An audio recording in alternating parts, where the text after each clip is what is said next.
Bismillahirrahmanirrahim. Assalamualaikum warahmatullahi wabarakatuh. Selamat datang kembali bersama kami di channel Azadil Hidayat.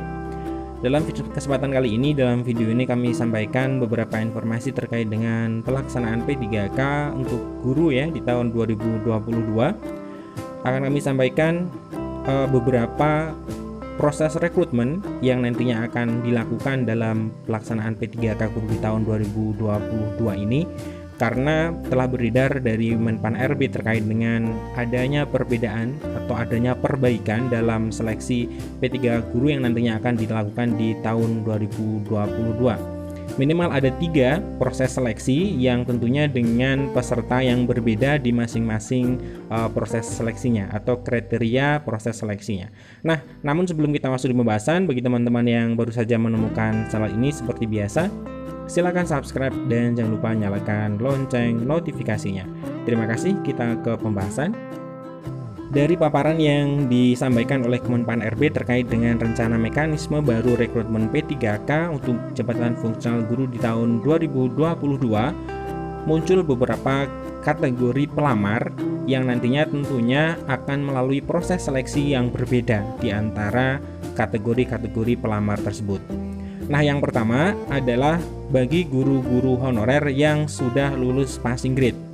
Di sini bisa dikatakan guru yang sudah mencapai passing grade itu baik guru THK 2 ataupun guru honorer non THK 2 ataupun guru swasta yang sudah mencapai nilai ambang batas.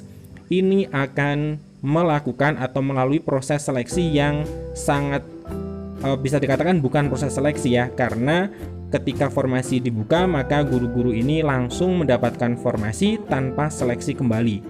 Dan poin pentingnya adalah mereka akan diprioritaskan menempati formasi di sekolah masing-masing. Akan dialokasikan formasi untuk Pemda di sekolah guru-guru yang sudah lolos passing grade dan melamar di sekolahnya. Nah, ini adalah untuk yang pertama, proses rekrutmen yang pertama, yaitu menempati formasi di sekolah induk dan langsung mengambil formasi tersebut tanpa proses tes kembali. Itu yang pertama.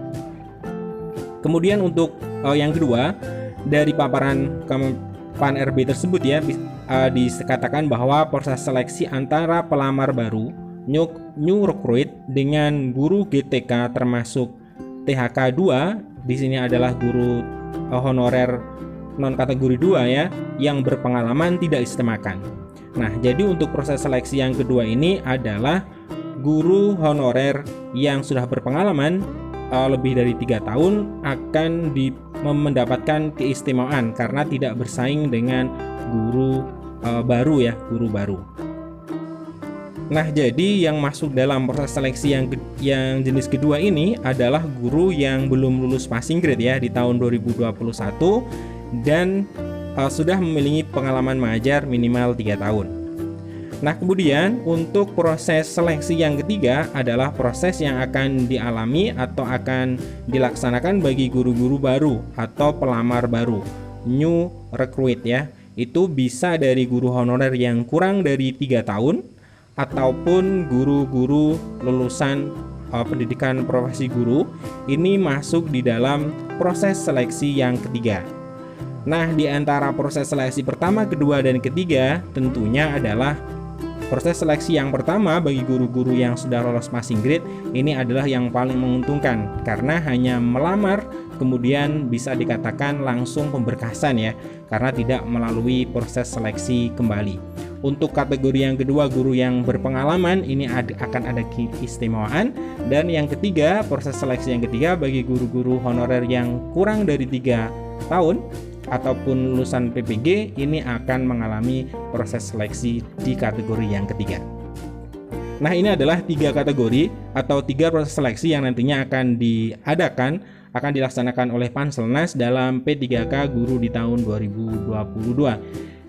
Sekali lagi, ini kami sampaikan berdasarkan dari paparan Kemenpan RB dalam rapat Komisi 10 dengan Panselnas.